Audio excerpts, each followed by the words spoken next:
Mission 201 episode 2۔ Irtaza اپنی بہن کو ماں کے پاس بھیج کر خود دوبارہ لاؤنج میں آ گیا، تبھی اس کا موبائل بج اٹھا۔ اس نے موبائل اٹھایا تو اسکرین پاشا کی کال آنے کی اطلاع دے رہی تھی۔ یس باس، ارتضیٰ نے موبائل اٹھا کر احترام سے کہا۔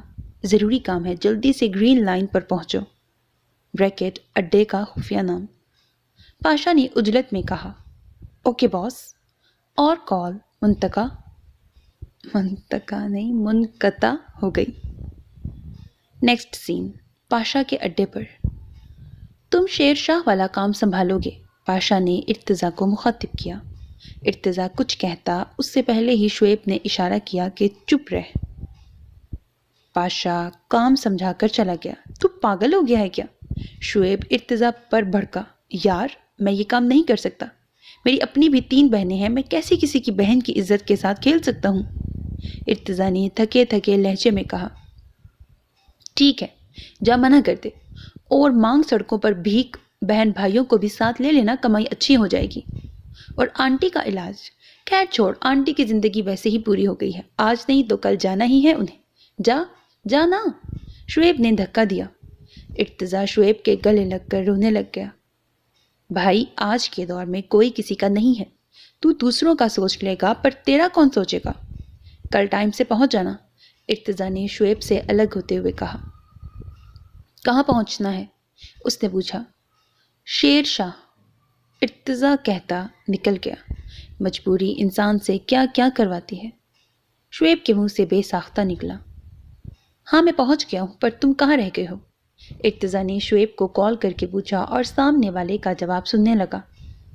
اللہ کے نام پر کچھ دے دو صاحب، ایک فقیرنی ارتضیٰ کے پاس آ گئی۔ اس نے ایک نظر اس کو دیکھا اور پھر فون پر متوجہ ہو گیا۔ اوکے جلدی آ، میں انتظار کر رہا ہوں۔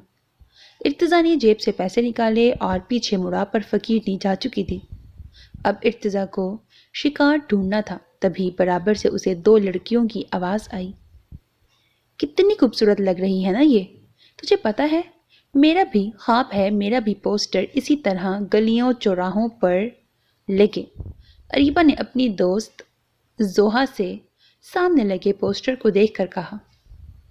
بہن، لوگ سوتے ہوئے خواب دیکھتے ہیں، تو جاگتی آنکھوں سے بھی خواب دیکھ رہی ہے؟ زوہا کی شرارتی آواز ابھری۔ ادیبہ نے منہ بنایا۔ چل چلیں۔ زوہا نے ادیبہ کو اپنی جانب کھینچا۔ ارتضیٰ کے دماغ میں فوراً ایک ترکیب آئی۔ اس نے عجلت میں کال ملائی۔ کال اٹھا لی گئی۔ ہاں بول ارتضیٰ۔ اتنی جلدی کیسے کوئی ماڈل ملے گی سر؟ ارتضیٰ نے آواز تیز رکھی تاکہ ادیبہ تک یہ بات پہنچ جائے، اور ارتضیٰ کا تیر نشانے پر لگا۔ ادیبہ فوراً رک گئی۔ پاگل ہو گیا ہے کیا؟ ماڈل کس کو چاہیے، کوئی بھی لڑکی پکڑ لے، شعیب نے کہا۔ پر سر، کوئی بھی لڑکی اتنی جلدی ماڈلنگ کرنے پر راضی نہیں ہوگی، ارتضیٰ نے اس کی بات کو نظر انداز کرتے ہوئے کہا۔ کیا ہو گیا ہے بھائی، تجھے پی کر آیا ہے کیا؟ شعیب اب چڑ رہا تھا۔ آپ میری بات سنیں بس۔ ارتضیٰ کے لہجے میں کچھ ایسا تھا جو شعیب جان چکا تھا اصل ماجرا کیا ہے۔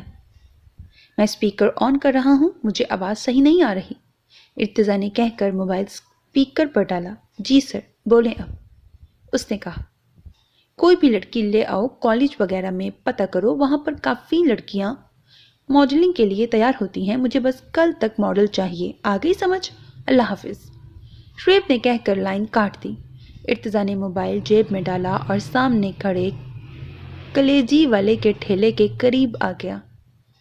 اس نے جال پھینک دیا تھا، اب بس دیر تھی تو مچھلی کے آنے کی۔ میں جا رہی ہوں، ادیبہ نے کہا۔ پاگل ہو گئی ہے کیا؟ اپنے گھر تو بتا دے پہلے، زوہا نے سمجھایا۔ سن، تو گھر جا اور ماما سے کہنا آج اسکول میں ایکسٹرا کلاسز ہیں، میں بات کر کے آتی ہوں تھوڑی دیر میں۔ ادیبہ نے زوہا کو گھر بھیج دیا اور خود ارتضیٰ کے پاس آ گئی۔ السلام علیکم۔ ادیبہ نے ارتضیٰ کے قریب آ کر سلام کیا۔ وعلیکم السلام، جی آپ کون؟ ارتضیٰ نے سوال کیا۔ آپ ابھی بات کر رہے تھے نا کسی سے فون پر، ماڈل چاہیے آپ کو؟ ادیبہ نے جھجکتے ہوئے پوچھا۔ آپ کیا راہ چلتے لوگوں کی باتیں سنتی ہیں؟ کون کیا بات کر رہا ہے؟ ارتضیٰ نے مصنوعی غصہ ظاہر کیا۔ نہیں ایسا نہیں ہے، بس ویسے ہی آپ کی آواز میرے کانوں میں ٹکرائی تو میں رک گئی۔ ادیبہ نے جلدی سے وضاحت کی۔ اچھا تو میں آپ کی کیا مدد کر سکتا ہوں؟ ارتضیٰ نے لاپرواہی سے کہا۔ جی میں ماڈلنگ کرنا چاہتی ہوں۔ ادیبہ مسلسل اپنے ہاتھوں کی انگلیاں مروڑ رہی تھی۔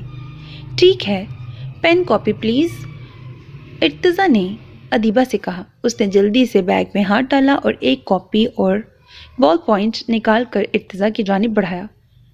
ارتضیٰ نے کچھ لکھا اور ادیبہ کو کاپی پکڑائی۔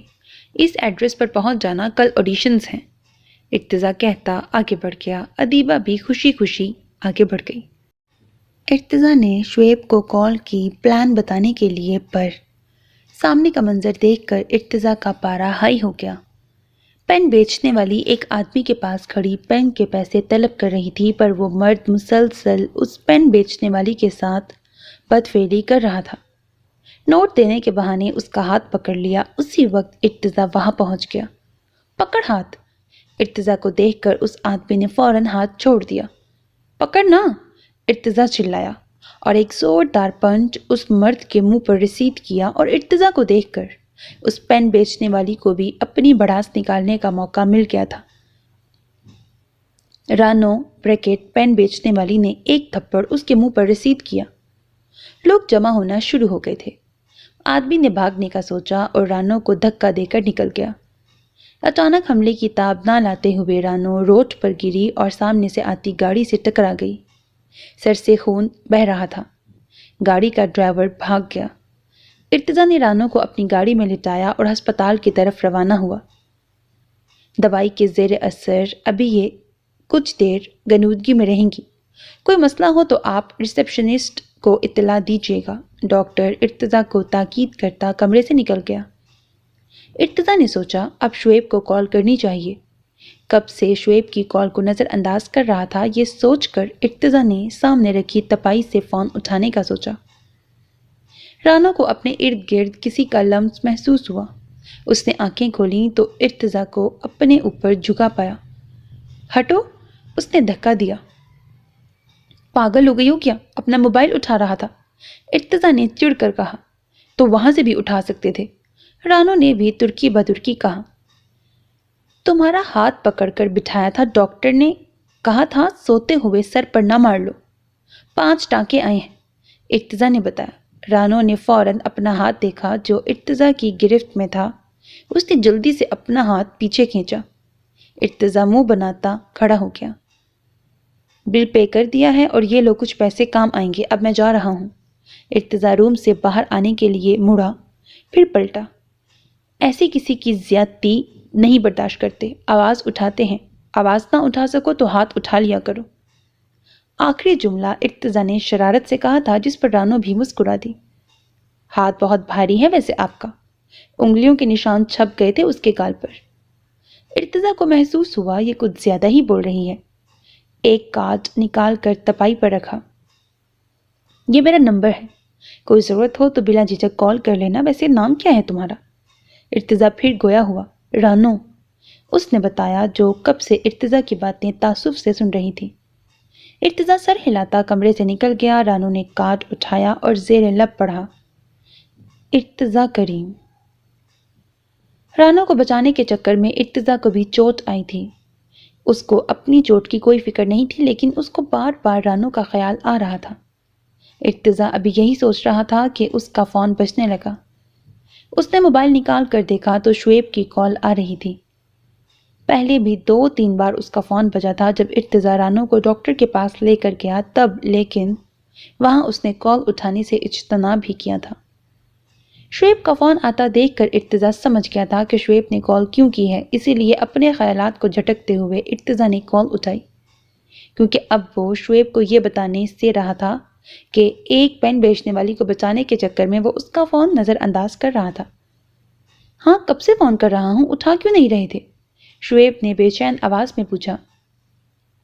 یار وہ ایک اور لڑکی ملی تھی، تقریباً ہاتھ آ ہی گئی تھی، شاید اپنے کسی عاشق سے ملنے آئی تھی۔ وہ سنسان راستے میں تھے، لڑکا شاید کسی بات سے ناراض ہو گیا تھا، اسی لیے اس لڑکی کو اکیلا چھوڑ کر چلا گیا۔ میں اس لڑکی کو اکیلا دیکھ کر اس کی طرف بڑھ ہی رہا تھا کہ اسی وقت تیری کال آ گئی۔ بیل کی آواز سن کر وہ لڑکی ہوشیار ہو گئی اور وہ دوڑنے لگی۔ میں بھی اس کے پیچھے گیا، لیکن آدھے راستے میں ہی پتہ نہیں وہ کہاں غائب ہو گئی۔ اس بھاگ دوڑ کے دوران ہی تیری کال آ رہی تھی، بس اسی وجہ سے میں تمہاری کال نہیں اٹھا سکا۔ ارتضیٰ کے دماغ نے فوراً کہانی بنا لی، جس کو سن کر شعیب بھی قائل ہو گیا۔ سوری یار، مجھے نہیں پتا تھا کہ میری بار بار کال کی وجہ سے شکار تیرے ہاتھ سے نکل گیا۔ شعیب سر پر ہاتھ پھیرتے ہوئے شرمندہ لہجے میں بولا، جبکہ شعیب کے شکار کہنے پر ارتضیٰ کے ضمیر نے اس کو جھنجھوڑا، لیکن اس نے اپنے ضمیر کو سلا دیا۔ اچھا چھوڑ، کچھ نہیں ہوتا، تو شرمندہ نہ ہو، اور مجھے یہ بتا کب تک پہنچانا ہے مال، اور جو ایڈریس میں نے دیا تھا وہاں وہ لڑکی آ گئی تھی؟ اس بار ارتضیٰ بولا تو اس کا لہجہ ہر قسم کے احساسات سے خالی تھا۔ شاید ضمیر کو مارنے کے بعد کوئی احساس باقی نہیں رہتا۔ 1 ہفتے کا وقت ہے۔ مال میں تمہیں پہلے ہی بتا دیا کہ کتنا اور کیسا ہونا چاہیے۔ میرا مشورہ مان، تو وہاں موجود کالج کی لڑکیوں کو پھنسا لے۔ تمہاری پرسنالٹی ہی ایسی ہے کہ وہ خود تمہارے پیچھے آئیں گی، تمہیں کچھ کرنے کی ضرورت ہی نہیں پڑے گی۔ اور ہاں، وہ لڑکی آ گئی تھی، وہاں سے میرا بندہ اسے لے گیا تھا۔ شعیب نے اس کے لگے ہاتھوں مشورہ بھی دے دیا تھا کہ کیسے اس کا کام آسانی سے ہو جائے گا۔ اچھا ٹھیک ہے، میں کر لوں گا، یہ کہہ کر ارتضیٰ نے فون بند کر دیا۔ نینا نے پہلے ہی سر پر موجود دوپٹے کو پھر سے صحیح کیا اور کالج سے باہر نکل آئی۔ آج اس کی دوست نہیں آئی تھی، ورنہ وہ واپس ہمیشہ اس کے ساتھ ہی جاتی تھی۔ اسی لیے آج اکیلے جاتے ہوئے اس کو ڈر لگ رہا تھا۔ اس نے گھر جانے کے لیے شارٹ کٹ استعمال کیا، جس سے اس کا گھر تو جلدی آ جاتا تھا، بس مسئلہ یہ تھا کہ وہ جگہ سنسان ہی رہتی تھی زیادہ تر، کیونکہ اس جگہ سے تھوڑی ہی دور ایک قبرستان تھا جس کے بارے میں عجیب و غریب واقعات مشہور تھے۔ ابھی اس کے گھر آنے میں آدھا راستہ باقی تھا کہ نینا کو اپنے پیچھے قدموں کی آواز آنے لگی۔ اس نے اپنے چلنے کی رفتار تیز کی تو اس کے پیچھے آنے والی قدموں کی آواز بھی تیز ہو گئی۔ نینا نے بھاگنا شروع کر دیا۔ اس کے معصوم چہرے پر خوف ہی خوف تھا، آنکھوں میں آنسو بھی تیزی سے بہنے لگے۔ بھاگتے ہوئے اس کا پاؤں کسی چیز سے ٹکرایا، جس کی وجہ سے وہ بیلنس برقرار نہ رکھ سکی اور زمین پر گر گئی۔ ابھی وہ اٹھنے کی کوشش کرنے ہی لگی تھی کہ کسی نے اس کے منہ پر رومال رکھا، جسے سونگھتے ہی وہ بے ہوش ہو گئی۔ ہیلو شعیب، کام ہو گیا ہے؟ ارتضیٰ اس لڑکی کو گاڑی کی ڈگی میں ڈالنے کے بعد بولا۔ چلو پھر ٹھیک ہے، تم ان سب کو لے کر مین ایڈریس پہ پہنچو، میں بھیج رہا ہوں۔ اور ہاں، احتیاط سے آنا، آج کل سختی بہت ہو گئی ہے۔ اس کی بات کا جواب دیے بغیر ارتضیٰ نے فون بند کر کے گاڑی سٹارٹ کی اور وہاں سے نکل گیا۔ اس 1 ہفتے کے اندر اندر اس نے 5 لڑکیاں اغوا کی تھیں، 3 تو اسی طرح سنسان راستے سے اور 2 خود اس کے پیچھے آئی تھیں۔ Scene number 7، character Aswa Khan by Zoha Qadir. Character Arham Shah Ghazi اور Liza Arman by Dure Shehwar Malik. Miss Aswa, major Noor نے جو فائل دی تھی وہ آپ کل مجھ سے لے کر گئی تھی، وہ کہاں ہے؟ ارحم نے اسوا کو بار بار کال کی تھی، جب اس نے نہیں اٹھائی تو وہ اس کے کیبن میں آ گیا۔ سر، وہ فائل، اسوا نے انگلی سے اوپر کی طرف اشارہ کر کے کہا، جیسے وہ فائل اوپر سے گر پڑے گی۔ وہ فائل کیا؟ ہاں، میں آپ کو کال کر رہا ہوں اور آپ ایسے ظاہر کر رہی ہیں جیسے آپ کو پرواہ ہی نہیں ہے اس کیس کی۔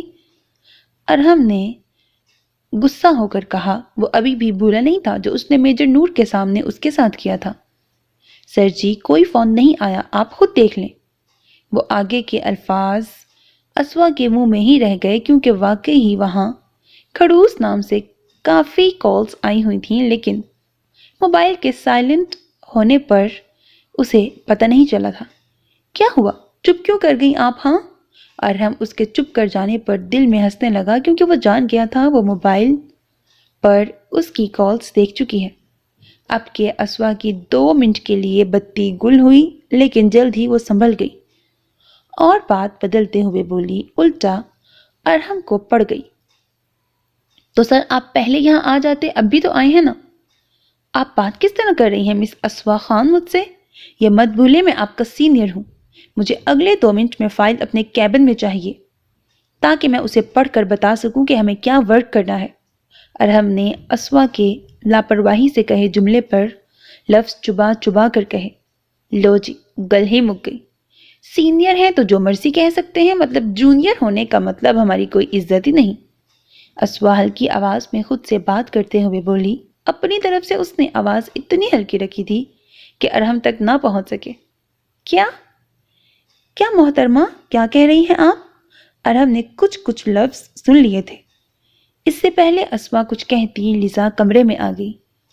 لیزا کو دیکھ کر اسوا نے فوراً بات بدلی اور ارحم کی جانب دیکھتے ہوئے بڑے میٹھے لہجے میں بولی، سر میں کب سے آپ کو کہہ رہی ہوں کہ فائل میں نے آپ کو صبح ہی دی تھی۔ صبح؟ کون سی صبح؟ اور آپ نے ایسا کب کہا؟ اسوا کی بات پر ارحم اچھل پڑا جیسے کسی بچھو نے ڈنگ مار دیا ہو۔ ارحم کی اس حرکت پر لیزا اسوا بھی ہنسنے لگی۔ میں دیکھ لوں گا تم دونوں کو، ارحم غصے سے کہتے ہوئے باہر کی جانب مڑا، پھر رک کر اسوا کی جانب دیکھا۔ مجھے آپ ابھی اسی وقت فائل دیں۔ اسوا کا جواب سنے بغیر وہ باہر نکل گیا۔ ہاں ہاں ہاں، ارحم کے نکلتے ہی اسوا کی نہ رکنے والی ہنسی شروع ہو گئی۔ ہنس کر اس کی آنکھوں میں پانی آ گیا تھا۔ بس کر دو یار اسوا، کتنا تنگ کرتی ہو سر کو، اور جلدی جا کر فائل دو۔ اس مسئلے کو دیکھنے کے بعد ہمیں مشن 201 پر بھی جانا ہے، اور یہ مت بھولو سر ارحم شاہ ادھر بھی ہمارے ساتھ ہیں۔ لیزا نے آگے پیچھے فائل ڈھونڈتے ہوئے کہا۔ مائی سویٹ لیزا، فائل میں واقعی ہی سر کے آفس رکھ آئی تھی، یہ اور بات ہے ان کی زچ ہوئی شکل دیکھ کر جو مزہ آتا ہے نا، وہ میں بتا نہیں سکتی۔ اسوا کی آنکھیں اس وقت شرارت سے چمک رہی تھیں۔ کیا مطلب؟ تم رکھ آئی تھی، پھر ان کو ملی کیوں نہیں؟ لیزا نے حیرت سے اسوا کو دیکھا۔ وہ بات یہ ہے کہ جس ٹائم وہ آفس سے فائل ڈھونڈنے کے لیے نکلے تھے، اس کے تھوڑی دیر بعد ان کے نکلتے ہی میں ان کی چیئر پر رکھ آئی تھی۔ اسوا نے مزے لیتے ہوئے کہا۔ اوہ اچھا چھوڑو اسے، میں اس لیے آئی تھی یار، پیٹ میں چوہے دوڑ رہے ہیں، چل کر کچھ کھاتے ہیں، لیزا نے مسکین سی شکل بنا کر اسوا سے کہا، جس پر وہ اسے گھورنے لگی۔ ایسے کیا دیکھ رہی ہو، چلو نا، لیزا نے اسوا کو ہاتھ پکڑ کر کھینچ کر کہا۔ شکر ہے کہ آپ کے پیٹ کے چوہوں کو ریس کا خیال آیا، میرے بیچارے چوہے تو بے ہوش ہو کر انتقال پانے والے ہیں۔ اسوا نے طنزیہ انداز میں اس کو گھورتے ہوئے کہا۔ اف اسوا، کہاں سے لاتی ہو ایسی باتیں؟ کہیں سے نہیں لگتا یہ وہی اسوا ہے جو میجر نور کے سامنے سب سے سیریس بیٹھی ہوتی ہے۔ لیزا نے اسوا کو تعجب سے دیکھ کر کہا۔ وہ کیا ہے، میجر نور کو پتہ نہیں مجھ سے کیا دشمنی ہے، میری عزت کا صفایا کرنے میں دیر نہیں لگاتے، اسی لیے ان کے سامنے سیریس ہونا پڑتا ہے، ورنہ وہ مجھے اس دنیا سے بھیجنے پر سیریس ہو جائیں گے۔ اسوا نے بیچارہ سا منہ بنا کر کہا، جیسے واقعی اس پر بہت بڑا ظلم ہے یہ۔ اف توبہ ہے، اب چلو یار، بھوک لگ رہی ہے مجھے، اور میرا کوئی ارادہ نہیں ہے تمہاری ان باتوں سے پیٹ بھرنے کا۔ لیزا کہنے کے بعد باہر کی طرف لپکی۔ بل تم پے کرو گی؟ اسوا نے بتانا ضروری سمجھا۔ ہاں، میں شکل سے اتنی اچھی لگ رہی ہوں، تمہیں کیا؟ ویسے ایک آئیڈیا ہے میرے پاس، لیزا نے اپنے چھوٹے سے ذہن پر زور دے کر سوچ کر کہا۔ اللہ خیر کرے آپ کا یہ چھوٹا سا دماغ بھی چلتا ہے۔ اب آہستہ چلنا، یہ نہ ہو ایکسیڈنٹ ہو جائے۔ اسوا کی بچی، لیزا نے اسوا کو گھور کر دیکھا اور ساتھ ایک مکہ اس کی کمر پر رسید کیا۔ ہائے لوگو، یہ مجھ بچی پر تشدد کر رہی ہے، کوئی تو روکو اس ظالم کو۔ اسوا کے ڈرامے فل سپیڈ پر تھے۔ بکو مت، میری بات سنو۔ لیزا نے اسوا کے منہ پر ہاتھ رکھ کر اسے چپ کروایا، کیونکہ وہ جانتی تھی اسوا کے ڈرامے کبھی ختم نہیں ہوتے۔ بات بے شک سنا دو، لیکن اپنا یہ ہتھوڑا تو میرے منہ سے ہٹاؤ۔ اسوا لیزا کا ہاتھ منہ سے پیچھے کرنے کی کوشش کرتے ہوئے بھی بولنے سے باز نہ آئی۔ اف اسوا، کباب بریانی تو نہیں کھائی تم نے؟ اچھا سنو، دیکھو سر ارحم بھی کب سے ہمارے ساتھ یہاں ہیں، انہوں نے بھی کچھ نہیں کھایا ہوگا، ہم انہیں بھی بلا لیتے ہیں، پھر جب لڑکیوں کے ساتھ لڑکے ہوں تو بل وہی پہ کرتے ہیں، کیسا؟ لیزا نے کہنے کے بعد داد طلب نظروں سے اسوا کو دیکھا۔ واہ لیزا، دل کر رہا ہے تمہارے ہاتھ چوم لوں، لیکن مسئلہ یہ ہے کہ مجھ میں اتنا حوصلہ نہیں کہ تیرے گندے ہاتھ پر بوسہ دے سکوں۔ اسوا لیزا کی تعریف کرتے کرتے پھر لائن سے ہٹ گئی تھی۔ تم سے صاف ہیں، دن میں 10 بار دھوتی ہوں میں، اور مجھے شوق نہیں کہ تمہارے گندے ہونٹ مجھے بوسہ دیں۔ اور میں نے یہ بھی نہیں کہا کہ تم جاؤ سر کے پاس. اگر تم گئی تو میں 2 سال تک بھوکی ہی رہوں گی. تم کیفیٹیریا جاؤ، میں سر کو لے کے آتی ہوں. لیزا نے بھی اسوا کی بات سود سمیت واپس کی اور ارہم کے کیبن کی طرف چل پڑی. دوست نہ رہا. اسوا گانا گاتے ہوئے کیفیٹیریا کی طرف چل دی، اور یہ بات تو وہ خود بھی مانتی تھی کہ اگر وہ ارہم کو لینے جاتی تو 2 سال نہیں کئی سال بھوکا رہنا پڑتا. ارہم اپنے کیبن میں آیا اور غصے سے اپنی چیئر پر بیٹھ گیا. جیسے ہی بیٹھا اسے نیچے ہی وہ فائل گری نظر آ گئی. کتنی غیر ذمہ دارانہ حرکت کی ہے اس لڑکی نے، ارہم نے غصے سے کہا اور فائل کھول دی. وہ فائل پڑھنے میں اتنا مگن تھا اسے پتہ نہ چلا لیزا کب اس کے کیبن میں آئی. لیزا کی دوسری بار سر کہنے پر اس نے سر اٹھا کر دیکھا. جی مس لیزا، آپ کب آئیں؟ ارہم نے اچنبھے سے دیکھا. وہ جب آپ فائل میں مگن تھے، فائل پڑھ رہے تھے. ارہم کے گھورنے پر اس نے اپنے لفظوں کو درست کیا. فرمائی کیا کام تھا آپ کو؟ ارہم نے لاپرواہی سے کہتے ہوئے فائل پیچھے کر دی. وہ سر نیچے اسوا کیفیٹیریا میں ہے. اصل میں اس کو اتنی زور کا چکر آیا وہ وہیں گر گئی. میں نے اٹھا کر اسے چیئر پر بٹھایا ہے، اسے ہوش نہیں آ رہا، لیزا نے تھوک نگلتے ہوئے کہا. لیزا انتظار میں تھی کہ ارہم ابھی کچھ کہے، لیکن وہ لیزا کی بات ختم ہوتے ہی کیفیٹیریا کی طرف بھاگا. اس کے چہرے پر پریشانی کے عناصر نمایاں تھے.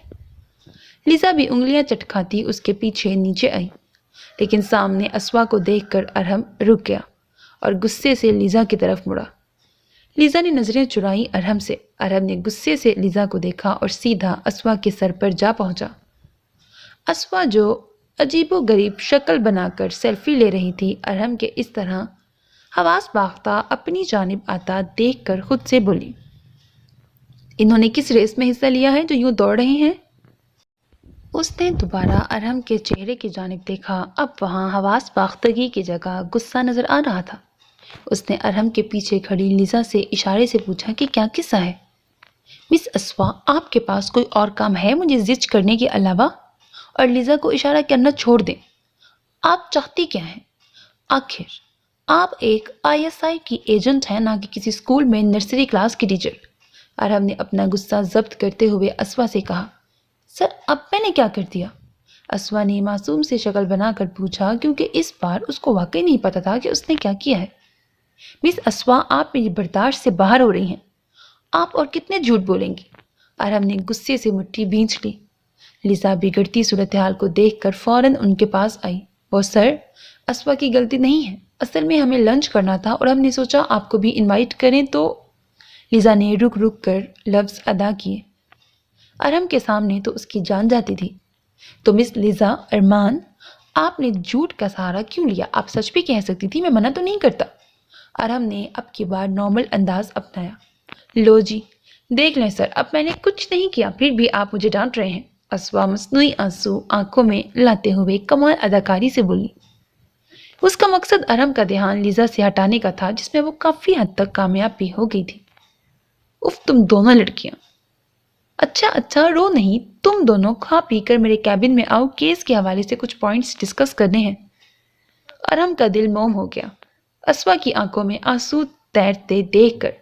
آخر یہ لڑکی ارہم کے دل میں بستی تھی، وہ کیسے اس کی آنکھوں میں آنسو دیکھ سکتا تھا؟ وہ اسی لیے تو بھاگا آیا تھا اسوا کی بیماری کا سن کر. اسوا، جس کو لگا کہ ارہم پھر اس کو ڈانٹے گا، لیکن اس کو اس طرح اتنی جلدی مانتا دیکھ کر اس کی حیرت کی انتہا نہ رہی تھی. میں نے کھانا کھانے کو کہا ہے مس اسوا، آپ تو مجھے ثابت نگلنے کا سوچ رہی ہیں. اسوا کو اپنی طرف حیرانگی اور تعجب کے ملے جلے انداز سے دیکھتا پا کر ارہم نے کہا. ارہم کی بات سن کر اسوا نے شرمندہ ہوتے ہوئے اپنی نظروں کا رخ دوسری طرف کر لیا، لیکن شرمندگی کی وجہ سے وہ یہ بات نوٹ نہیں کر سکی کہ جس طرف اس نے اپنی نظروں کا رخ کیا تھا وہاں ایک لڑکا پہلے ہی اسوا کو دیکھ رہا تھا. اب اسوا کو اپنی جانب دیکھتا پا کر خوش ہو گیا. مس لیزا، میں جا رہا ہوں، اور ہاں جو کھانا ہو کھا لینا، بل میں پے کروں گا. ارہم کہتا ہوا باہر کے راستے کی طرف چل پڑا. اس کو جاتا دیکھ کر اسوا بھی جلدی سے اس کو روکنے کے لیے کھڑی ہوئی کہ وہ بھی ان کے ساتھ کھانا کھائے، لیکن اس جلدی کے چکر میں اس کا پاؤں مڑ گیا اور ہلکی سی چیخ اس کے منہ سے نکلی. اسوا کی چیخ کی آواز سن کر ارہم فوراً مڑا اور اس کے پاس آیا، لیکن ارہم کے پہنچنے سے پہلے ہی وہ لڑکا جس کی نظر کب سے اسوا کی جانب تھی پہنچ چکا تھا۔ ارہم نے غصے سے اسے دیکھا اور اسوا کے پاس آ کر پوچھا، کیا ہوا مس اسوا؟ اس لڑکے نے ارہم کا خود کو غصے سے دیکھنا محسوس کر لیا تھا، لیکن پھر بھی ڈھیٹ بنا وہاں بیٹھا رہا۔ دکھائے اپنا پاؤں مجھے۔ اس لڑکے نے ارہم کو نظر انداز کر کے اسوا کا پاؤں پکڑنا چاہا۔ اسوا جو اتنی دیر سے ہونک بنی سمجھنے کی کوشش کر رہی تھی کہ کیا ہوا ہے، اس لڑکے کو پاؤں پکڑتا دیکھ کر ہوش میں آئی اور جلدی سے اپنا پاؤں اس کی گرفت سے نکالا۔ اس عمل سے اس کو کافی تکلیف ہوئی تھی، جس کو اس نے اپنے ہونٹ بھینچ کر ضبط کیا۔ مس اسوا، آپ ایک ISI ایجنٹ ہیں اور آپ کو زیب نہیں دیتا کہ آپ نازک لڑکیوں کی طرح بیہیو کریں۔ بی بریو، ایسی چوٹیں لگتی رہتی ہیں۔ میں آپ دونوں کا انتظار کر رہا ہوں اور مجھے امید ہے آپ جلد ہی پہلی جیسی ہو کر میری کیبن میں آئیں گی۔ اپنی آواز کو نارمل رکھتے ہوئے ارہم نے کہا۔ اس کی آواز میں حکم کا عنصر نمایاں تھا۔ وہ نہیں چاہتا تھا عام ورکرز کے سامنے اسوا خود کو کمزور ظاہر کرے۔ اسوا کا تو ارہم کی بات سن کر دماغ گھوم گیا۔ کہاں کی بھوک، کہاں کا درد۔ وہ ایک دم کھڑی ہوئی۔ ایسا کرتے ہوئے اسے درد زیادہ ہوا، لیکن اس نے پرواہ نہیں کی اور ارہم سے پہلے ہی اس کے آفس میں پہنچنے کے لیے چل پڑی۔ اسوا کو ایسے غصے سے زیادہ دیکھ کر لیزا حیران ہو گئی۔ اسے کیا ہو گیا ہے؟ لیزا کہنے کے بعد اس کے پیچھے گئی اور ارہم اپنی بات مکمل کر کے پہلے ہی جا چکا تھا۔ اسے برا لگا تھا اس لڑکے کا اسوا کا پاؤں پکڑنا، لیکن وہ چپ ہو گیا کیونکہ وہ اسوا پر اپنے دل کا حال عیان نہیں کرنا چاہتا تھا۔ اسوا جو اپنی طرف سے ارہم سے پہلے پہنچنے کی امید میں تھی، جب وہاں جا کر دیکھا تو ارہم پہلے سے ہی وہاں تھا۔ اسوا کا چہرہ اس دوران تکلیف میں تیز چلنے کی وجہ سے پورا لال ہو چکا تھا۔ اب کیا ہو گیا ہے مس اسوا؟ اسوا کو ایسے اندر آتا دیکھ کر ارہم ٹھٹک گیا۔ سر، آپ نے خود ہی تو کہا تھا کہ آپ کے آفس آؤں کیس ڈسکس کرنا ہے۔ اسوا مکمل سنجیدگی سے بولی۔ مس لیزا کو بھی بلا لیں۔ اسوا کا سنجیدہ انداز دیکھ کر ارہم کچھ بولتے بولتے رک گیا۔ جی میں بلا کے لاتی ہوں۔ اسوا نے ارہم کے ایک دم سے چپ ہونا نوٹ نہیں کیا تھا۔ اسی طرح سنجیدگی سے بولتے ہوئے وہ آفس سے نکلنے لگی تھی، لیکن اسی وقت لیزا کمرے میں داخل ہوئی اور دونوں کو اپنی طرف دیکھتا پا کر چہرے پر مسکراہٹ لیے اندر آ گئی اور اسے سمجھ آ گئی ماحول گرم ہے۔ تبھی اندر آتے ہی جان بوجھ کر اسوا سے کہنے لگی، اسوا ایسی سیریس ہے جیسے سامنے سر ارہم نہیں میجر نور ہو۔ کہنے کے بعد خود ہی ہنسنے لگی۔ اب ہم وہ کام کر لیں جس کے لیے آپ نے ہمیں بلایا ہے سر؟ اسوا نے لیزا کے مذاق پر بھی کوئی بھی رد عمل نہیں دیا، اسی طرح سنجیدگی کو قائم رکھے ہوئے بولی تھی، مس لیزا، موقع کی نزاکت دیکھ کر بولا کریں، اور میں نے کچھ جگہ وغیرہ دیکھی ہے جہاں یہ کام ہو رہا ہے۔ میں ایک جگہ سے یہ مشن شروع کرنا چاہتا ہوں، اور مس اسوا، آپ نے لاسٹ ٹائم ایک پین والی بن کر 2 لڑکیوں کو بچایا تھا کراچی میں۔ میں چاہتا ہوں اس بار بھی کچھ ایسا کر کے ہم ان کی اہم جگہوں تک پہنچ کر ان معصوم لڑکیوں کو بچائیں۔ ابھی ہمیں 2 لڑکیوں کا معلوم ہوا ہے، ایک یہ ہے نینا اور ایک یہ ادیبہ جو لاپتہ ہیں۔ ارہم نے لیزا کو گھور کر کہا، پھر کیس کے بارے میں ڈسکس کرنا شروع کیا۔ نینا اور ادیبہ کی تصویر ان دونوں کے سامنے رکھی۔ سر، آپ کو مایوسی نہیں ہوگی، ان لڑکیوں کے بارے میں مزید انفارمیشن مل سکتی ہے۔ اسوا اب مکمل ایک ایجنٹ کا روپ لے چکی تھی۔ جی بالکل۔ ادیبہ کی ایک دوست کا کہنا ہے کہ ادیبہ ماڈل بننا چاہتی تھی۔ ایک دن راستے میں کسی کو بات کرتے دیکھا، ماڈل کی ضرورت ہے، تو وہ ان سے ایڈریس لے کر دوسرے دن آڈیشن دینے گئی، پھر واپس نہیں آئی۔ ہم نے جگہ کا بھی پوچھا تھا، جو اس نے بتایا تھا وہ ایک بنگلے کا ایڈریس تھا۔ میں نے وہاں بندے بھیجے تو وہ کافی عرصے سے خالی ہے۔ ارہم نے ادیبہ والی فائل آگے کی۔ سر، ہم اس جگہ واپس جاتے ہیں، CCTV کیمرے تو لگے ہوں گے نا وہاں؟ لیزا نے پرسوچ لہجے میں کہا، جس پر ارہم نے داد دیتی نظروں سے لیزا کو دیکھا۔ سر، اس کی دوست نے بتایا کہ وہ کون سی جگہ تھی جس راستے میں اس کو اس شخص نے ماڈلنگ کی آفر کی تھی؟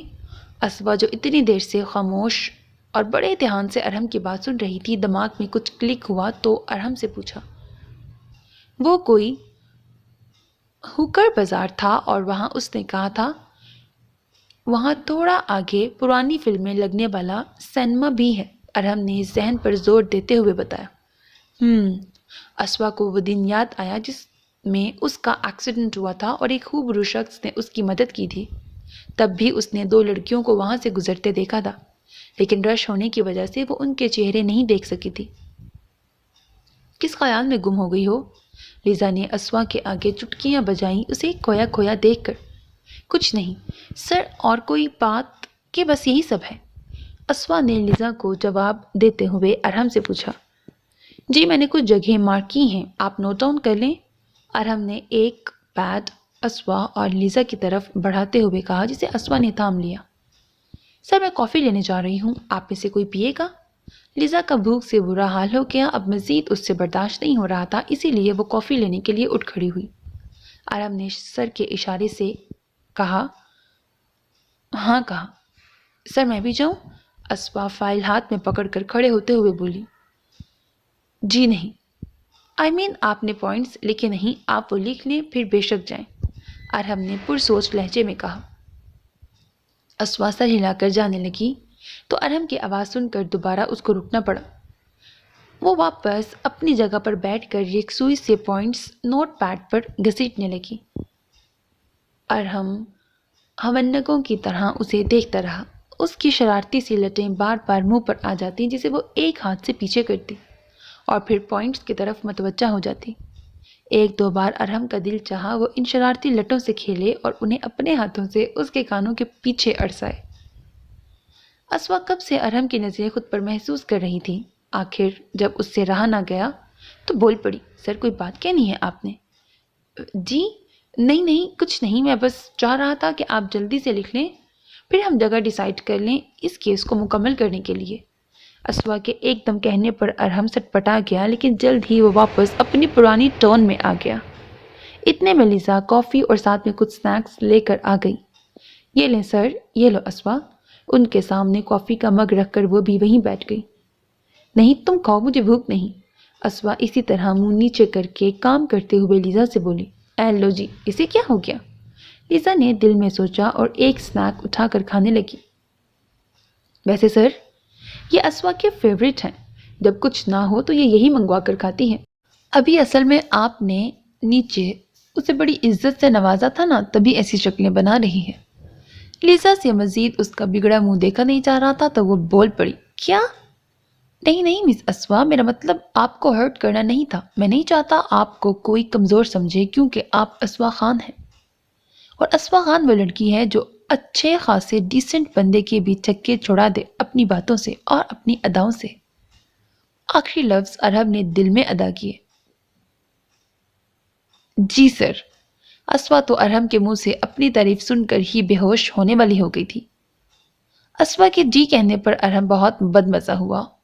وہ کچھ اور سننا چاہ رہا تھا لیکن وہ بولا کچھ نہیں۔ اچھا سر آپ جگہ بتائیں، اور میں سوچ رہی ہوں اسوا اور میں ادیبہ کی دوست کی بتائی جگہ پر جا کر CCTV کی فوٹیج دیکھتے ہیں، اور آپ ان جگہوں پر نظر رکھیں جن کا میجر نور نے بتایا ہے، تاکہ ہم اس گینگ سے پہلے ہوشیار رہیں۔ اگلے مہینے کی 1 تاریخ کو اس گینگ کی طرف لڑکیاں جانی ہیں باہر ملک کے لیے، اور 1 تاریخ میں صرف 4 دن ہیں۔ لیزا نے پہلے اسوا اور ارہم کو دیکھا، لیکن جب وہ نہ بولے تو اس نے وقت ضائع کرنا مناسب نہیں سمجھا اور کام کی بات پر آئی۔ جی مس لیزا، آپ نے ٹھیک کہا، آپ اور مس اسوا بھی نکل جائیں تاکہ ہمارا زیادہ وقت نہ لگے۔ لیزا کی بات پر ارہم بھی سیریس ہو گیا۔ ٹھیک ہے سر، پھر ہم نکلتے ہیں۔ اسوا یہ کہہ کر جانے لگی کہ پھر مڑی اور ٹیبل پر پڑی اپنی فیوریٹ سنیک پکڑی جسے لیزا دڑا دڑ کھا رہی تھی۔ اسوا کی اس حرکت پر ارہم زیر لب مسکرا گیا۔ وہ دونوں جیسے ہی باہر نکلے احمد کی کال آ گئی۔ سر جو بندہ آپ نے بھیجا تھا اس کی حالت اب تشویشناک ہے اور وہ کچھ بتا نہیں رہا۔ اچھا تم اسے لاک اپ میں ڈال دو، میں کچھ دن بعد چکر لگاتا ہوں، ارہم نے کہنے کے بعد فون کٹ کر دیا اور فائل پر سر جھکا لیا۔ مجھے پتا تھا تم سنیکس لیے بنا نکلو گی نہیں باہر۔ باہر آتے ہی لیزا نے اسوا کو گھیرا۔ تو کیا کوئی سانس لیے بغیر رہ سکتا ہے؟ نہیں نا؟ پھر یہ سنیکس بھی میرے لیے سانس جیسے ہیں جس کے بغیر میں رہ نہیں سکتی۔ اسوا دوبارہ اپنی ٹون میں آ گئی تھی۔ دنیا میں کچھ بھی ہو سکتا ہے لیکن اسوا بیگم سیریس نہیں رہ سکتی۔ لیزا نے مسکراتے ہوئے اسوا کے گرد بازوؤں کا گھیرا حائل کیا۔ بالکل صحیح کہا۔ ویسے یہ اتنا چمڑ کس خوشی میں رہی ہو؟ اسوا نے مشکوک نظروں سے اس کی جانب دیکھا۔ کبھی کبھی تم پر بھی غلطی سے پیار آ جاتا ہے مجھے۔ لیزا نے اپنا والیٹ اور ضرورت کی چیزیں اٹھاتے ہوئے کہا۔ اوہو، یہ غلطیاں آپ کی۔ ویسے روز روز ایسی غلطی کرو گی تو اچھا ہوگا نا؟ اسوا چیئر پر بیٹھ کر پاؤں کا جائزہ لیتے ہوئے بولی جس کا درد خود ہی ٹھیک ہو گیا تھا۔ ہاں ہاں ہاں، سو فنی۔ ایسی غلطیاں کبھی کبھی اچھی لگتی ہیں۔ اور اب اٹھو، دیر ہو جائے گی۔ لیزا نے ایک نظر ڈریس کو دیکھا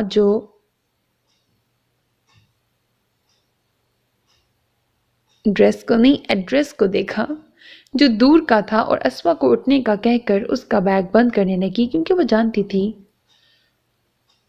اسوا پر رہا تو اگلے مہینے کی پہلی آ جائے گی، یہ یہیں بیٹھی رہے گی۔ ہاں ہاں چلو، میں کب سے کہہ رہی ہوں، تم ہی نہیں آ رہی۔ اسوا سارا کھاتا لیزا کے سر ڈال کر باہر نکل گئی۔ واہ، الٹا چور کوتوال کو ڈانٹے۔ لیزا بھی کہاں کوئی موقع چھوڑتی تھی۔ تھوڑی دیر میں ہی وہ دونوں اس ایڈریس پر جاتی سڑک پر تھیں۔ میں کچھ دنوں کے لیے شہر سے باہر جا رہا ہوں، امی کا خاص خیال رکھنا، کچھ بھی چاہیے ہو تو عماد کو ساتھ لے کر باہر جانا اور گارڈز لے جانا نہیں بھولنا۔ میں نے گھر کے لیے ایک گاڑی لی ہے جو رات تک آ جائے گی تاکہ تم سب کو مسئلہ نہ ہو کہیں بھی آنے جانے میں۔ ارتضیٰ نے ٹائی کا ناٹ باندھتے ہوئے مہوش سے کہا۔ جی بھائی، آپ ابھی جا رہے ہیں یا؟ مہوش نے سمجھنے کے لحاظ میں سر ہلاتے ہوئے کہا، نہیں، شام میں جاؤں گا۔ اور سنو، شعیب آئے گا گاڑی دینے، تم عماد کو باہر بھیجنا، اور ہاں، وہ کہے اندر آ کر آنٹی سے ملنا ہے تو کہہ دینا دوائی لے کر سو رہی ہیں۔ ارتضیٰ نے چہرے کے تاثرات کو سخت کرتے ہوئے مہوش سے کہا۔ پھر اس کا جواب سنے بغیر وہ رخسانہ کے کمرے کی طرف چل پڑا۔ وہاں گیا تو رخسانہ سو رہی تھیں۔ وہ خاموشی سے ان کے پاس گیا اور ماتھے پر بوسہ دے کر باہر نکل گیا۔ مہوش پیچھے ناشتے کا کہتی رہ گئی لیکن وہ چلا گیا۔ گاڑی میں بیٹھ کر گاڑی سٹارٹ کی اور پاشا کے اڈے پر جاتے راستے پر ڈال دی۔ ارتضیٰ، تم نے اپنے دوست شعیب پر کیوں شک کیا؟ وہ تو بچپن کا دوست ہے تمہارا۔ وہ جس دلدل میں ہے وہاں رشتے کی کوئی اہمیت نہیں، اور میرے نزدیک میری فیملی کے علاوہ کسی کی اہمیت نہیں۔ گاڑی میں بیٹھنے کے بعد اس کے ضمیر نے اسے ملامت کی۔ پھر وہ سر جھٹک کر دوبارہ گاڑی میں مصروف ہو گیا۔ تم نے جو منگوایا تھا میں نے منگوا لیا ہے، رات تک تمہاری بتائی جگہ پر پہنچ جائے گا وہ پارسل۔ پاشا اور ارتضیٰ آمنے سامنے بیٹھے ہوئے تھے۔ الیک سلیک کے بعد پاشا سیدھا اصل بات پر آیا۔ میں چلتا ہوں۔ ارتضیٰ نے بھی لیے دیے انداز میں کہا اور اٹھ گیا جانے کے لیے۔ رک جاؤ، میری بات سنو۔ تم جو کرنے جا رہے ہو بہت رسکی کام ہے۔ اگر تم پکڑے گئے، بے شک بے فکر رہو پاشا، میں تمہارا نام نہیں آنے دوں گا اور نہ ہی پکڑا جاؤں گا، کیونکہ میں لوزر پاشا نہیں، ہر مقابلے کو جیت کر دکھانے والا ارتضیٰ کریم ہوں۔ You got it? پاشا کو بیت سے روک کر ارتضیٰ نے سخت لہجے میں کہا اور تن فن کرتا وہاں سے نکل گیا۔ یہ لڑکا ضرورت سے زیادہ ہوشیار بنتا ہے، پاشا نے سگریٹ کا کش لیتے ہوئے کہا اور واپس اپنے کمرے کی طرف بڑھ گیا۔ عماد، باہر دیکھو کون آیا ہے۔ کچن میں رات کا کھانا بناتے ہوئے ٹی وی لاؤنج میں بیٹھے عماد سے مہوش نے کہا۔ وہاں ارتضیٰ کی سارے بہن بھائی اسکول کا کام کر رہے تھے۔ مہوش کی آواز سن کر عماد باہر دیکھنے چلا گیا۔ السلام علیکم شعیب بھائی۔ دروازہ کھولا تو سامنے شعیب کھڑا تھا۔ وعلیکم السلام عماد، کیسے ہو؟ عماد کے سر پر پیار سے ہاتھ پھیرتے ہوئے شعیب نے کہا، میں ٹھیک ہوں شعیب بھائی، آپ گاڑی لے آئے؟ شعیب کے پیچھے کھڑی گاڑی کو دیکھ کر عماد نے جوشیلے انداز میں کہا، ہاں لے آیا، یہ لو چابی۔ شعیب نے عماد کو گاڑی کی چابی دی، جسے لے کر عماد فوری گاڑی کے پاس گیا اور شعیب اندر گھر میں۔ مہوش اسی وقت باہر آئی تھی۔ اس کے ہاتھ میں چاول سے بھری ٹرے تھی اور رات کا کھانا وہ لگا ہی رہی تھی۔ گرمی کی وجہ سے اس نے دوپٹہ بھی اتارا ہوا تھا۔ شعیب جیسے ہی اندر آیا تو اس کی نظر مہوش پر پڑی، پھر پلٹنا بھول گئی۔ شعیب نے ہنکارا بھرا، مہوش جو اپنے خیالوں میں برتن لگا رہی تھی ایک دم ٹھٹک گئی اور اس طرف دیکھا جہاں سے آواز آئی تھی۔ شعیب کو کھڑا پا کر مہوش نے منہ موڑا اور جلدی سے کچن میں چلی گئی۔ شعیب نظریں بچاتا ہوا کچن میں گیا۔ مہوش نے جلدی سے دوپٹہ لیا اور اپنے گرد لپیٹا، وہ تھر تھر کانپ رہی تھی۔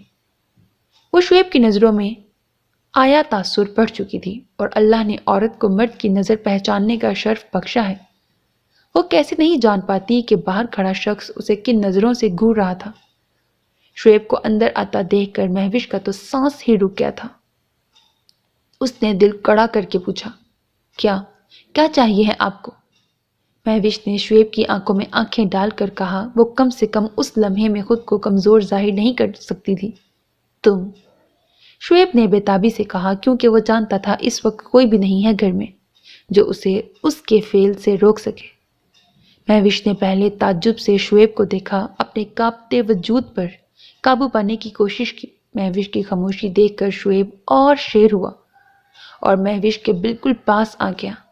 اس سے پہلے کہ شعیب کچھ کرتا، مہوش نے اسے زور سے دھکا دیا اور پاس پڑی پلیٹ اس کے سر پہ ماری اور یہ دیکھے بنا باہر کی طرف بھاگی کہ شعیب نے پلیٹ پکڑ لی تھی۔ باہر آ کر اپنے تینوں بہن بھائیوں کو کھینچتے ہوئے کمرے میں لے گئی اور کمرہ اندر سے بند کر لیا۔ اسے نہیں معلوم تھا اس میں اتنی قوت کہاں سے آ گئی تھی، لیکن اسے اپنے ساتھ ساتھ اپنی بہنوں کی بھی ٹینشن تھی۔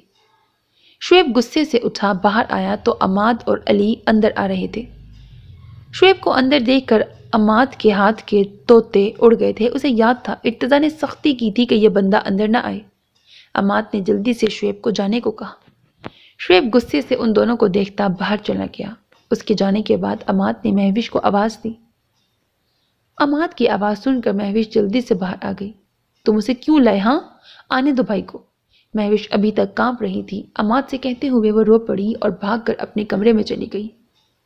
عماد، علی، رابعہ ایک دوسرے کو دیکھنے لگے کہ ان کو کیا ہو گیا اور سلمیٰ سیدھا کھانے کی میز پر گئی۔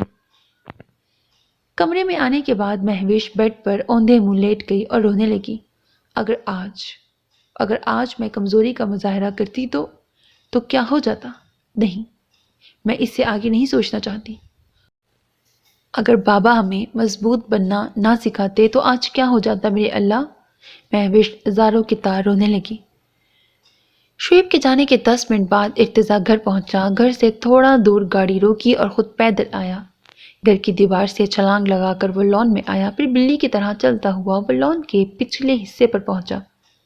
پچھلی طرف لگے شیشے سے اس نے اندر جھانکا تو بچے کھانے کی میز پر بیٹھے باتوں میں گم تھے۔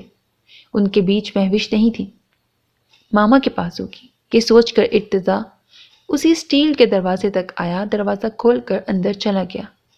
آگے ایک اور دروازہ تھا، اسے کھول کر وہ اندر گیا تو پھر سے وہ کمپیوٹرائز آواز ابھری، جسے سن کر ارتضیٰ زیر لب مسکرانے لگا، پھر آگے بڑھ گیا۔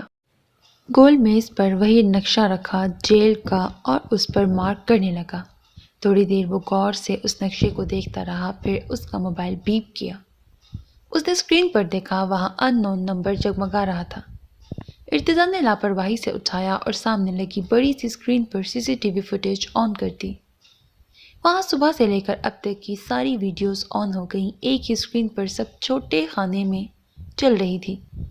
ہر خانے کے کونے میں گنتی لکھی تھی، کیم 1، کیم 2 وغیرہ وغیرہ۔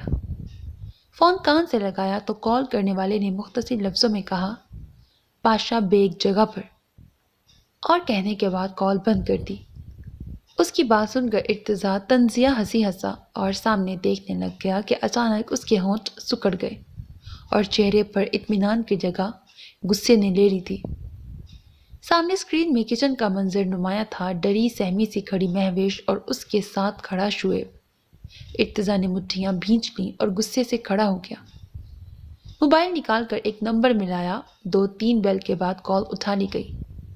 ہاں ارتضیٰ؟ بھابھی شعیب کہاں ہے؟ ارتضیٰ نے غصہ کمپوز کرتے ہوئے کہا، وہ کام سے گئے ہیں، آئی تو بات کروا دوں گی۔ بھابھی آپ کتنی بولی ہیں نا، میں نے ابھی شعیب کو دیکھا ہے، وہ گاڑی سے اتر کر ایک لڑکی کے ساتھ ہوٹل میں جا رہا تھا۔ ارتضیٰ نے غصہ کم کرنے کے لیے آنکھیں بند کر لیں۔ کیا؟ شعیب کی بیوی نے تعجب سے کہا، جی بھابھی، لیکن بھابھی آپ شعیب کو بولیے گا نہیں ورنہ وہ مجھ سے باتیں چھپانے لگ جائے گا، ارتضیٰ نے سوچ آور آواز میں کہا اور اللہ حافظ کر دیا۔ ارتضیٰ کی کال بند کرتے ہی سائرہ نے شعیب کا نمبر ڈائل کیا۔ کہاں ہیں آپ؟ کال کرتے ہی تشویش سے بھری آواز میں سائرہ نے کہا، میں ہاں میں ارتضیٰ کے ساتھ ہوں۔ آئیں بائیں شائیں کرتے ہوئے شعیب نے کہا، حالانکہ وہ اس وقت ہسپتال میں پٹی کروا رہا تھا۔ پلیٹ پکڑتے وقت اسے چوٹ لگ گئی تھی۔ ارتضیٰ گھر آئے تھے ابھی اور آپ کا پوچھ رہے تھے۔ کیا آپ کا کوئی اور بھی ارتضیٰ دوست ہے جو 2 منٹ میں پیدا ہو گیا، یا ارتضیٰ بھائی ہوا میں اڑ کر وہاں آ گئے ہیں جہاں آپ ہیں؟ سائرہ نے ہر لفظ غصے سے ادا کیا اور اس کی بات سنے بغیر کال کاٹ دی۔ آنے تو آج میں انہیں بتاتی ہوں دھوکہ دینے کا انجام کیا ہوتا ہے۔ سائرہ جلے پیر کی بلی کی طرح پورے کمرے میں گھومنے لگی اور شعیب کا انتظار کرنے لگی۔ اب شعیب کی صحیح معنوں میں ہوائیاں اڑ گئیں، کیونکہ شعیب سائرہ سے بہت ڈرتا تھا۔ وجہ اس کی پاشا تھا جو سائرہ کا سگا ماموں ہے، اور ارتضیٰ اس بات سے بخوبی واقف تھا۔ فون بند کرنے کے بعد ارتضیٰ نے زہر خون لہجے میں شعیب کا نام لیا اور ایک موٹی سی گالی اسے نوازتا، پھر تنزیہ ہنستا ہوا کھڑا ہو گیا اپنے کام کو سر انجام دینے کے لیے۔ سارے کام کے کاغذات ارتضیٰ نے اپنے ہینڈ بیگ میں ڈالے اور اس کی ایک سٹرپ کمر پر باندھی اور دوسری کمر سے لا کر سامنے پیٹ پر۔ اب بیگ اس کی کمر کی سائڈ پر تھا۔ اس کے بعد ارتضیٰ باہر نکل گیا، دوبارہ دروازہ کھولا اور وہی آواز گونجی۔ اس بار ارتضیٰ مسکرایا نہیں تھا، وہ باہر نکل گیا۔ باہر آ کر اس نے دیوار ٹاپی اور گاڑی میں آیا۔ گاڑی میں بیٹھ کر اس بندے کو کال کی جس سے بیگ لینا تھا۔ 2 سیکنڈ اس سے بات کی اور گاڑی سٹارٹ کر دی۔ 15 منٹ میں وہ اس بندے کے پاس تھا۔ مطلوبہ بیگ اس نے گاڑی کی ڈگی میں رکھا اور روانہ ہو گیا سینٹرل جیل کی طرف۔ سینٹرل جیل کی طرف جاتے راستے پر گاڑی بہت تیزی سے رواں تھی۔ ارتضیٰ نے اپنی گھڑی میں وقت دیکھا تو گھڑی اس وقت 11:30 بتا رہی تھی۔ ٹائم کو دیکھ کر ارتضیٰ کے ہونٹوں پر ہنسی دوڑ گئی۔ اس نے گاڑی کی سپیڈ کم کر دی۔ اب وہ سینٹرل جیل کے پچھلے دروازے کی طرف جاتے راستے پر تھا۔ گاڑی آہستہ تھی۔ اس نے اپنی کمر کی سائڈ پر لگے بیگ میں سے سینٹرل جیل کا نقشہ نکالا جہاں نشاندہی کی تھی، اس راستے پر چل پڑا۔ 11:45 ہو رہے تھے۔ وہ جگہ جنگل جیسی تھی۔ ارتضیٰ نے وہاں پر سب سے گھنے درخت کے پاس گاڑی روک دی اور ڈگی کی طرف گیا۔ وہ بیگ نکالا اور نقشہ اس نے اپنی آنکھوں کے سامنے رکھا۔ بیگ کندھے پر لٹکائے ارتضیٰ نقشے پر نشانوں کی پیروی کرنے لگا۔ 11:50 پر وہ پچھلے دروازے کے سامنے کھڑا تھا۔ وہاں پر 2 گارڈز تھے جو باتوں میں مشغول تھے۔ ارتضیٰ نے نقشہ اپنے سائڈ بیگ میں رکھا اور کندھے پر لیا بیگ اتار کر اسے کھولا۔ اس میں درجنوں کے قریب سانپ تھے جو ایک دوسرے کے اوپر چڑھے ہوئے تھے۔ ارتضیٰ نے اس میں سے ایک سانپ اٹھایا اور گیٹ کی طرف اچھال دیا۔ اس کے بعد ایک اس طرف پھینکتا گیا۔ آہستہ آہستہ وہ سانپ اندر جانے لگے اور گارڈز تک پہنچ گئے۔ وہ دونوں ایک دم چاقو چوبند ہو گئے اور ان سانپ پر فائرنگ کرنے لگے۔ فائرنگ کی آواز سن کر اندر موجود اہلکار الرٹ ہو گئے اور باہر آنے لگے۔ ارتضیٰ نے جلدی سے پورا بیگ خالی کیا اور اسے جنگل کی طرف اچھال دیا اور خود دیوار کے ساتھ چپک گیا۔ جب پولیس اہلکار ان سانپوں سے نپٹنے لگے، اس نے موقع غنیمت جانا اور سائڈ سے ہوتا ہوا اندر آ گیا۔ اندر آتے ہی اس کی نظر اندر سے آتے افسر پر پڑی جو آتے ہی چیخنے لگا، کیا ہو گیا ہے؟ کہاں سے آئے ہیں یہ سانپ؟ وہ کہتا ہوا ان سب کے پاس چلا گیا۔ ارتضیٰ خاموشی سے لمبے لمبے ڈگ بھرتا سامنے بنی کیاری میں چلا گیا۔ وہاں جا کر اس نے سامنے ہی بنی کھڑکی سے اندر کا نظارہ دیکھا، وہاں کوئی نہیں تھا۔ ارتضیٰ نے جلدی سے اپنے سائڈ بیگ پر لگے بیگ سے کٹر نکالا اور اس گرل کے کونے پر رکھا، پھر ایک چھوٹا سا سلنڈر نکالا۔ اس کے آگے ایک پائپ لگا ہوا تھا۔ اس نے وہ اس سلنڈر سے آگ لگائی جو اس پائپ سے تیز آتش کی طرح نکل رہی تھی۔ ٹک کی آواز سے وہ گرل اس جگہ سے کٹ گئی۔ اس نے جلدی جلدی چاروں طرف سے کاٹی اور اندر کود گیا۔ سب فائرنگ کر رہے تھے لیکن سانپ ختم نہیں ہو رہے تھے۔ پورے 12 بجے وہ سینٹرل جیل کے اندر تھا۔ اندر آیا تو وہاں پر ایک یونیفارم تھا اور وہ کسی فیمیل افسر کا تھا۔ پہلے تو وہ اسے عجیب سی نظروں سے دیکھتا رہا، پھر اس نے ارد گرد دیکھا۔ وہاں پر اسے کچھ ایسا نہیں ملا جو اس کے کام کا ہوتا۔ اس نے وہ وردی اتاری اور سائٹ پر جا کر تبدیل کرنے لگا۔ جب تبدیل کر کے وہ دروازے تک آیا تو وہ لاک تھا۔ ارتضیٰ نے غصے سے جھرجھری لی اور اسی بیگ سے ایک پن نکالی اور اس سے وہ لاک توڑ دیا۔ تھوڑا سا دروازہ کھول کر باہر کا ماحول دیکھا تو وہاں کوئی نہیں تھا۔ اس نے سکھ کا سانس لیا اور باہر آ گیا اور اسی وقت ایک پولیس اہلکار اندر آیا۔ میم، آج آپ آئی تھیں؟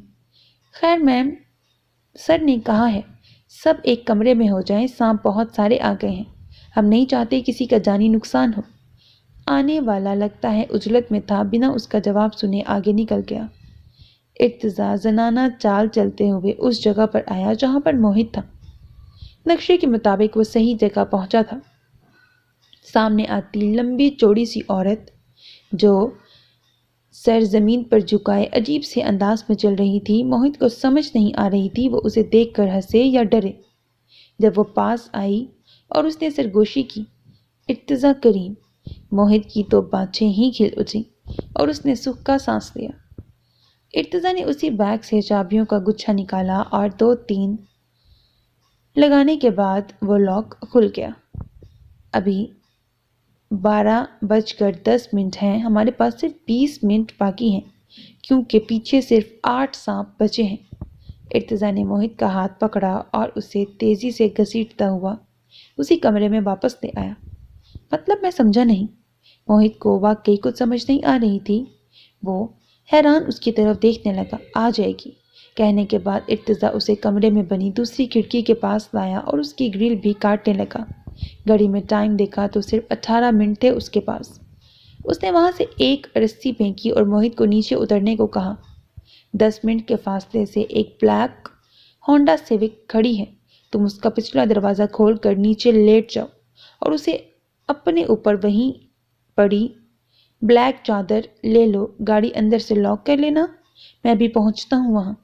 کہنے کے بعد ارتضیٰ نے اسے بھیج دیا اور خود واپس آیا اور وہ وردی تبدیل کر کے اپنے کپڑے پہنے اسے ویسے ہی رکھا اور بیگ سے ایک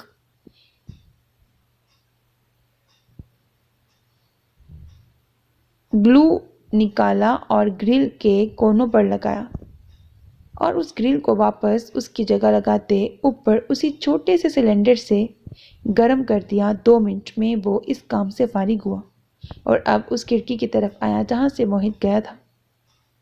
باہر نکل کر اس نے وہ گرل بھی جوڑی اور نیچے آ گیا۔ 12:12 تھے۔ اس نے زور سے رسی کھینچی تو وہ بھی نیچے آ گئی۔ اب وہ اپنی گاڑی کی طرف بڑھ گیا۔ وہاں پہنچا تو گاڑی بند تھی۔ اس نے ہلکا سا نوک کیا تو موہت نے ذرا سا اٹھ کر دیکھا۔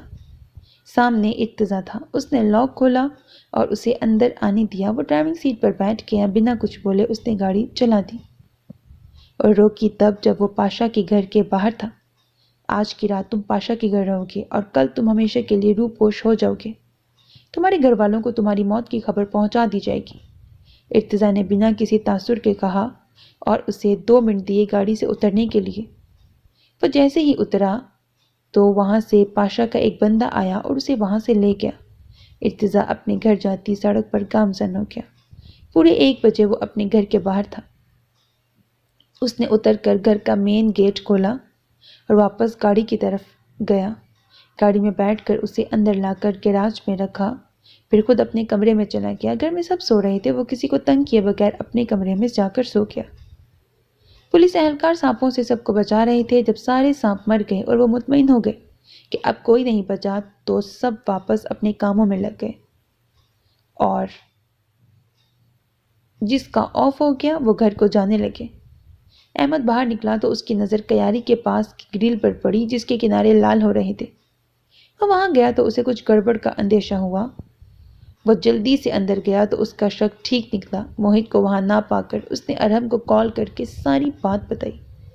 اوہ، تو وہ جو کوئی بھی ہے کیلکولیشن کے ساتھ چلتا ہے۔ چلو کوئی بات نہیں، میں بھی ارحم شاہ غازی ہوں، میں اپنی کیلکولیشن کو 2 سے ملٹیپلائی کر کے چلوں گا، ارحم نے تنزیہ مسکراتے ہوئے کہا۔ اس کا دماغ تیزی سے چلنے لگا، لائحہ عمل کو ترتیب دینے لگا۔ اسوا اور لیزا اس جگہ پر پہنچ گئیں۔ اسوا، یہ تو کھنڈر ہے پورا، یہاں تو کوئی CCTV بھی نہیں لگا ہوا، لیزا نے ارد گرد دیکھتے ہوئے کہا۔ لیزا، یہ دیکھو سامنے والے گھر کی لائٹس آن ہیں، لگتا ہے وہاں کوئی رہتا ہے۔ اسوا نے سامنے والے گھر کی طرف اشارہ کرتے ہوئے کہا۔ چلو پھر ہم ان کے گھر چلتے ہیں، لیزا نے گاڑی آگے بڑھاتے ہوئے کہا۔ وہ دونوں اب گاڑی سے اتر کر اس بنگلے کے سامنے کھڑی تھی، چاروں طرف سے اس کا معائنہ کیا، پھر اسوا نے مین بیل پر ہاتھ رکھ دیا۔ بہن رک جا، پوزیشن تو لینے دے، لیزا نے بیگ سے کارڈ نکالتے ہوئے کہا، جس پر اسوا نے آگے ہاتھ کر دیا اپنا کارڈ لینے کے لیے، جس پر لیزا نے گہرا سانس بھرا اور دے مار 4:30 والے انداز میں کارڈ نکال کر اس کے ہاتھ پر رکھا، جس پر اسوا نے اپنی پوری بتیسی کی نمائش کی اور لیزا اس کی اس حرکت پر سر پیٹ کر رہ گئی۔ 2-3 پہر کے بعد دروازہ کھول دیا گیا۔ سامنے ایک خاتون نمودار ہوئی نیند کی حالت میں شب خوابی کے لباس میں سامنے کھڑی تھی۔ جی فرمائیں، کس سے ملنا ہے اور کون ہیں آپ؟ اس عورت نے جمائی روکتے ہوئے کہا۔ وہ ہم ISI ایجنٹ ہیں، کچھ تشویش کرنی تھی۔ تفتیش ہوگا، کچھ تفتیش کرنی تھی آپ سے، اسما نے کہنے کے بعد کارڈ سامنے لہرایا۔ ISI کا نام سن کر اس عورت کے ہوش کے ساتھ ساتھ نیند بھی اڑ گئی۔ جی آئیں، نواز۔ وہ عورت انہیں اندر آنے کا کہتے ہوئے اپنے شوہر کو آوازیں دینے لگی۔ اس کے جانے کے بعد وہ دونوں اندر آئیں اور دروازہ بند کر دیا۔ ویسے اسوا، 7 بجے کون سوتا ہے، وہ بھی اتنی گہری نیند؟ لیزا نے تشویشناک انداز میں کہا۔ او بہن، ان کا گھر ہے، جب چاہے سوئیں، تمہیں کیوں ٹینشن ہو رہی ہے؟ اسوا نے اسے لاپرواہی سے کہا اور بنگلے میں داخل ہو گئی۔ دونوں پورے بنگلے کو گھوم کر دیکھ رہی تھی، انہیں نہ باہر کوئی CCTV نظر آیا، نہ ہی گھر کے اندر۔ اتنے میں وہ عورت ایک مرد کے ساتھ نیچے آئی۔ نواز، یہ ہیں وہ لڑکیاں، ISI سے آئی ہیں۔ اس عورت نے آنکھوں کے اشارے سے ان کی طرف اشارہ کیا۔ جی کیا کام ہے؟ نواز نے کڑک دار آواز میں کہا، جس پر اسوا کو غصہ آ گیا کہ ایک ISI ایجنٹ سے اتنی اونچی اور کڑک آواز میں بات کیسے کر رہے ہیں یہ؟ انکل دیکھیں، آپ اپنی آواز کی پچ کو نیچے رکھیں، ورنہ ہمیں وارنٹ جاری کرنا پڑے گا آپ کے نام کا، اور ہم دوسری تیسری بات نہیں سننا چاہتے۔ یہ بتائیں کہ آپ کے گھر کے باہر CCTV ہے؟ اگر ہے تو ہم اس کی فوٹیج دیکھنا چاہ رہے ہیں۔ اسوا نے اپنی آواز نواز سے بھی اونچی کی اور سخت بھی کی۔ لیزا نے اسے داد دیتی نظروں سے دیکھا۔ وہ بندہ پہلے ڈگمگایا، پھر سنبھل گیا، پھر واپس اسی ٹون میں بولا، جاؤ بی بی، کسی اور کو یہ جھوٹ بولنا چھوڑنی ہو تم دونوں، ورنہ اس گنجان جگہ پر کون ISI آتا ہے؟ اسوا کے تو سر سے پیر تک لگ گئی تھی آگ۔ اس نے وارنٹ کارڈ نکالا اور اس کے نام کا کاٹا۔ یہ لو مسٹر، اور تمہیں تو کم سے کم 2 سال کی جیل کرواؤں گی، تم نے ایک ISI پر الزام لگایا ہے۔ اسوا نے کہنے کے بعد فون نکال کر اپنے آفس فون کیا۔ السلام علیکم افضل، 2 اہلکاروں کے ساتھ پہنچو اس جگہ، میں تمہیں ایڈریس میسج کر رہی ہوں۔ کہنے کے بعد فون بند کر کے اسوا اور لیزا آرام سے جا کر صوفے پر بیٹھ گئیں۔ یہ کیا کر رہے ہیں؟ میں نے کارڈ دیکھا ہے ان کا، اس عورت نے ڈرتے ہوئے کہا تھا نواز سے۔ ارے جاؤ، جھوٹ بولتی ہیں، میں نے ابھی پولیس اسٹیشن کال کی ہے، آتے ہی ہوں گے، نواز نے ناک سے مکھی اڑاتے ہوئے کہا، اور وہ خود بھی اسوا اور لیزا کے سامنے والے بڑے صوفے پر بیٹھ گیا۔ نیچے آنے سے پہلے وہ کال کر کے آیا تھا، وہ عورت بھی ساتھ آ کر بیٹھ گئی۔ 15-20 منٹ ان سب کے درمیان خاموشی رہی۔ اس خاموشی کو پولیس کے ہارن کی آواز نے توڑا۔ ویسے آپس کی بات ہے، مجھے یہ دونوں ہی لڑکیاں نا بڑی امیچور سی لگ رہی ہیں، آنیسٹلی اسپیکنگ۔ پولیس اہلکاروں کے ساتھ افضل بھی چلتا ہوا اندر آیا۔ پولیس کو دیکھ کر نواز اور پھیل کر بیٹھ گیا اور تنزیہ ہنسنے لگا۔ اسوا اور لیزا افضل کو دیکھ کر فوراً کھڑی ہو گئی۔ میم، جب آپ نے مجھے کال کر دی تھی تو ذیشان کو کیوں کی؟ افضل نے دوسرے پولیس اہلکار کو دیکھ کر کہا۔ میں نے صرف تمہیں کال کی تھی۔ اسوا نے سامنے کھڑے ذیشان کو دیکھ کر کہا۔ ذیشان، آپ کو کس نے بلایا ہے؟ لیزا نے جلدی سے پوچھا۔ میم، نواز نامی شخص کی کال آئی تھی، کہتے ہیں 2 لڑکیاں آئی ہیں جو مشکوک لگتی ہیں، آپ آ جائیں۔ ذیشان نے نواز کی طرف دیکھ کر کہا۔ نواز کا تو سانس ہی رک گیا اور وہ فوراً اسوا کے قدموں میں گر گیا۔ معاف کرنا میم، یہاں ہر آئے دن واردات ہوتی ہیں تو میں ڈرا ہوا تھا۔ تو آپ نے کیمرے بھی لگوائے ہوں گے؟ لیزا نے جلدی سے کہا اور اسوا اس سے 2 قدم دور ہوئی۔ جی بالکل، کل ہی لگوائے ہیں، نواز نے فوراً کہا۔ بندہ پوچھے، اتنا یہ رفڑا کرنے کی کیا ضرورت تھی فضول میں؟ اوہ کل، پھر تو فائدہ نہیں، ہمیں تو کچھ دن پہلے کی فوٹیج دیکھنی تھی، لیزا نے مایوس ہو کر کہا۔ کیوں میم، وہ کیوں؟ نواز نے تعجب سے پوچھا۔ کچھ نہیں، چلو اسوا۔ لیزا نے گہرا سانس لیا اور واپسی کے لیے مڑ گئی۔ افضل اور باقی اہلکار بھی واپسی کے لیے نکل گئے۔ کتنا بونگا سین تھے یہ والے سارے اوپر والے۔ اف، اتنی محنت بیکار گئی۔ ہاں، میری بھی اتنی محنت بیکار گئی جو اوپر کے سینز پڑھ رہی ہوں نا۔ لیزا نے باہر آ کر گاڑی کی طرف جاتے ہوئے اسوا سے کہا۔ نہیں لیزا، بیکار نہیں گئی، وہ دیکھو سامنے۔ اسوا نے ان کے گھر کے باہر لگے کیمرے کی طرف اشارہ کیا جو درختوں کے نیچے تھے، جو سائٹ پر کھڑے ہوئے شخص کو ہی نظر آ سکتے تھے۔ تو اسوا، اس نے کہا نا کل لگوائے ہیں، لیزا نے کندھے اچکا کر کہا۔ بدھو غور کر، یہ کہاں سے نہیں لگ رہے ہیں؟ صاف ظاہر ہو رہا ہے کافی وقت کے لگے ہیں، اسوا نے جھنجھلا کر کہا۔ تو مطلب؟ ابھی لیزا کی بات مکمل نہیں ہوئی تھی کہ اسوا اسے گھسیٹتے ہوئے واپس بنگلے کی طرف لے گئی۔ چونکہ دروازہ بند تھا، وہ دونوں چھلانگ لگا کر اندر گئیں اور اندر جاتے ہی جو آواز ان کی سماعتوں سے ٹکرائی وہ ہکا پکا رہ گئی۔ ہاں باس، میں نے انہیں بھگا دیا، آپ نے صحیح کہا تھا، ISI والے ہی آئیں گے، اور ان سے کہا ابھی لگائے ہیں کیمرے۔ کہنے والا شاید فون کی دوسری طرف بات سننے کے لیے رک گیا۔ اسوا اور لیزا اس کی بات پر ایک دوسرے کو اچنبھے سے دیکھنے لگے۔ جی باس، وہ لڑکیاں ٹوٹی ہوئی عمارت میں ہی ہیں، اور میں نے اس کے باہر لگا بورڈ بھی ہٹا دیا ہے۔ وہ بندہ اتنا کہہ کر پھر چپ ہو گیا۔ فون کی دوسری طرف سے اسے کچھ کہا گیا۔ نہیں سر، ریلوے زون کی طرف جو پرانی ٹوٹی عمارت ہے وہاں پر ہے وہ، کیونکہ پہلے جہاں کا آپ نے کہا تھا وہاں سے فرار ہونے کے راستے بہت ہیں۔ وہ بندہ پھر چپ ہو گیا۔ اچھا، تو یہ بندہ ان کا ہی بندہ ہے؟ اسوا نے لیزا کے کان میں سرگوشی کی، جس پر لیزا نے ہاں میں سر ہلا دیا۔ اب وہ بندہ فون بند کر چکا تھا۔ لیزا اور اسوا جلدی سے واپس مین گیٹ پر گئیں اور باہر نکل گئیں۔ گاڑی میں بیٹھ کر فوراً وہاں سے نکل گئیں اور افضل کو کال کی نواز کو پکڑنے کی، لیکن جب افضل وہاں دوبارہ گیا تو گھر کے باہر تالا تھا اور پورا گھر تاریکی میں ڈوبا ہوا تھا۔ وہ بندہ منٹوں سیکنڈوں میں روپوش ہو گیا تھا اپنے باس کے حکم پر، جس پر اسوا کو تو بڑا غصہ آیا۔ خیر، وہ دونوں سیدھا ارہم کے پاس گئیں اور اسے ساری ردات سنائی، جس پر ارہم نے دونوں کو شاباش دی اور اس عمارت کی طرف جانے کے لیے سب کو الرٹ کر دیا۔ ان کے پاس اب صرف کچھ دن باقی رہے تھے۔ Hello agent? ایئر پیس سے اس کو مردانہ آواز آئی۔ یس سر۔ ہیئر ایجنٹ ٹائیگر، ہمیں جو معلومات ملی ہیں تو جتنی جلدی ہو سکے آپ اور آپ کے ساتھی مجھے مطلوبہ ایڈریس پر آ کر ملیں۔ ساتھ ہی ایجنٹ ٹائیگر نے اس کو کچھ کوڈ بتائے، جس کو سنتے ہی اس نے اپنا ضروری سامان پکڑا اور نکل گئی۔ نکلنے سے پہلے اس نے ہاتھ پر بندھی گھڑی منہ کے پاس کی اور بولی، میں اپنے دل کی مان رہی ہوں۔ اس نے اپنی ساتھی کو کوڈز میں بتایا جہاں اس کو پہنچنے کا آرڈر ملا۔ Working on plan. اپنی ساتھی کا جواب وہ سمجھ چکی تھی، اسی لیے دوبارہ کوئی میسج دیے بغیر وہ گاڑی میں بیٹھی، کیونکہ اس کا بار بار میسج دینا اس کے ساتھی کو صرف خطرے میں ڈال سکتا تھا۔ رات کی تاریکی نے پورے لاہور کو اپنی لپیٹ میں لیا ہوا تھا۔ ایسے میں 2 سفید رنگ کی گاڑیاں ایک ٹوٹی ہوئی عمارت کے سامنے رکیں۔ ان گاڑیوں کے شیشے بالکل کالے تھے۔ اس گاڑی میں سے ایک آدمی ہاتھ میں بڑا سا بیگ لیے عمارت میں داخل ہوا۔ مال کہاں ہے؟ بیگ آدمی کو دینے سے پہلے